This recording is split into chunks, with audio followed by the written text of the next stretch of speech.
of COVID-19 experience at University Leiden held by Faculty of Teachers Training and Education, Universitas Lambung Mangkurat. Allow me to introduce myself. My name is Yusuf Al-Arif and I am affiliated in Universitas Lambung Mangkurat Banjarmasin. And this time I will be the moderator of this session. This session takes about an hour and is divided into two sessions. The first session is the presentation from our presenter today. And then the second session will be question and answer session that will be around 15 minutes. Okay, already joining us today, Dr. Aun van Engelhoven. Hello, doctor. How are you? Okay, unmute. Yeah, bagus lah. So, you speak English very well, but okay, sometimes we are happy to have our seminar with you today, doctor. Okay, before we start the presentation, I'd like to introduce our speaker today. Okay, ladies and gentlemen, our speaker today is from the Leiden University, and the PhD is in linguistics in Leiden University in 1995. Yeah.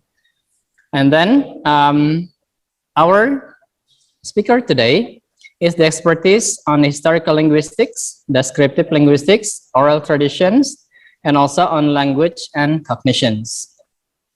Okay, that is for a short introduction.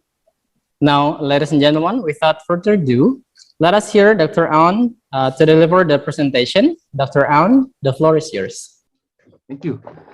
Oke, saya sebelum mulai minta maaf dulu karena saya tahu berbahasa Inggris, tapi itu bahasa yang sedikit jauh dari saya. Jadi mulainya dengan bahasa Indonesia saja. Kalau terlalu kompleks lah, saya juga berbahasa Inggris. Sekarang saya perlu share screen. Oke.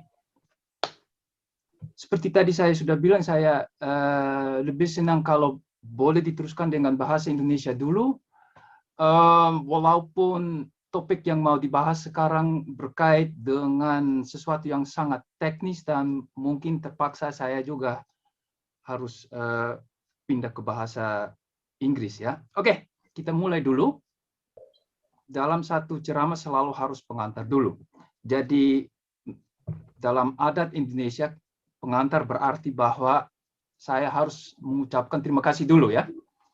Jadi saya ingin mengucapkan terima kasih banyak atas kehormatan besar yang diberikan kepada saya, kepada Universitas Lambung Mangkurat, dan khususnya kepada Dr. Sainul yang mengejar saya.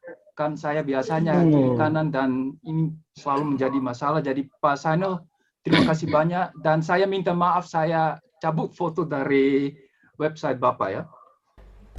Boleh. Okay. Tidak apa-apa, terima kasih.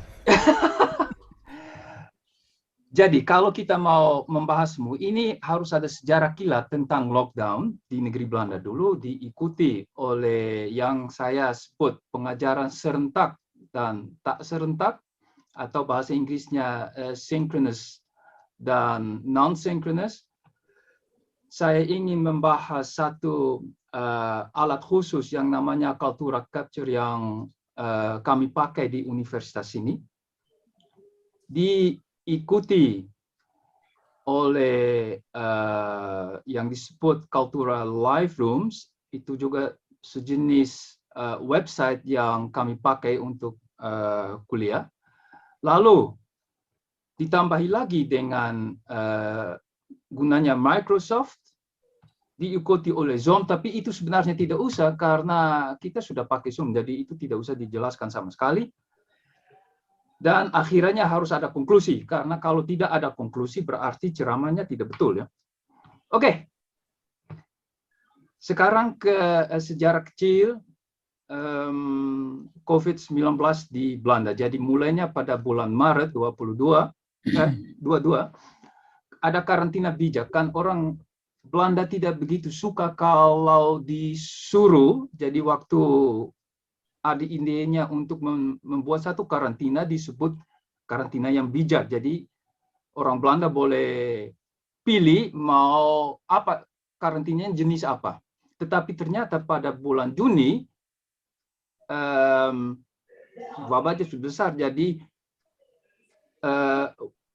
tetapi peraturan karantina itu sebenarnya diluaskan. Kan orang Belanda tidak begitu senang kalau disuruh. Bulan September lagi, peraturan diperpanjang lagi karena sudah bahaya di sini.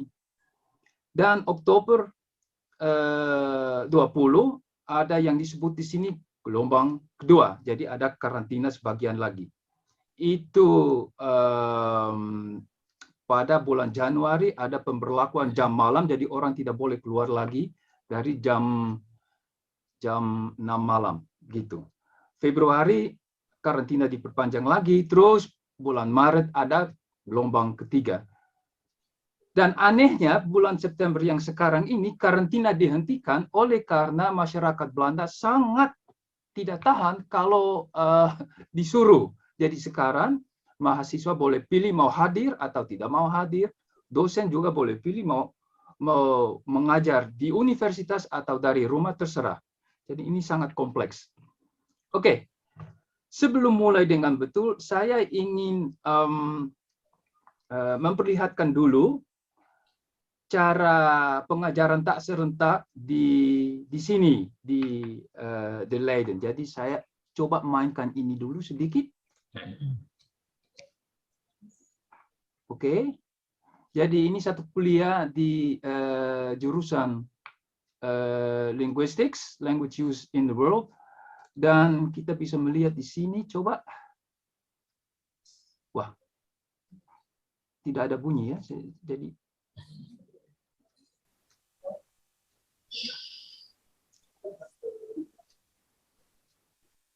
oke. Jadi apa kita lihat tadi? Kita melihat bahwa ruang kuliah sangat besar. Di situ boleh ada lebih dari 300 orang. Tetapi si pengajar itu di bawah sekali dan sangat kecil, dan ternyata bahwa PowerPoint yang dimainkan itu tidak begitu terlihat juga di rekaman. Khususnya kalau berkait dengan video dari internet itu. Biasanya itu tidak begitu baik. Sehingga sekarang ada jenis lain, yaitu dalam pengajaran tak serentak, cultural capture. Apa itu? Itu sejenis alat perekam yang ada di laptop, yang bisa digunakan di rumah, seperti terlihat di sini. Lalu kalau kuliahnya direkam, itu muncul di satu website khusus untuk pengajaran di website universitas. Seperti ini. Jadi, kenapa tak serentak? Oleh karena tidak ada mahasiswa. Jadi, kalau kita mainkan sedikit, saya coba dulu.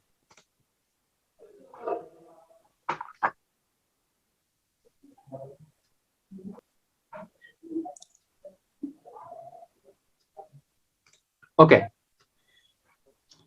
Jadi apa kita lihat? Yang pertama itu ya, rekaman itu juga muncul di website ini yang tadi sudah saya sebut.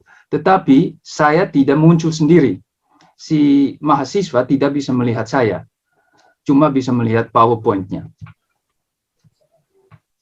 Terus ujiannya juga muncul di website itu. Jadi kalau kita pikir dengan baik, kita tidak perlu bertemu dengan mahasiswa secara langsung lagi di kampus, tidak usah. Semua mahasiswa bisa tinggal di rumah. Tetapi ternyata bahwa mahasiswa tidak begitu senang, apalagi saya juga tidak begitu senang. Saya akan menjelaskannya di sini. Karena apa masalahnya? Ternyata bahwa bukan saja si dosen seperti saya kurang mengerti memutar video, ternyata mahasiswa sendiri juga tidak begitu mengerti.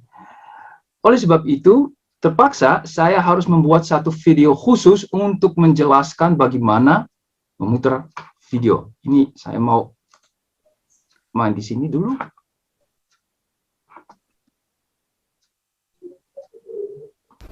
Maaf Pak Aone, Ya, videonya suaranya tidak terdengar. Mungkin ketika Pak Aone men-share audionya juga tidak ikut tershare.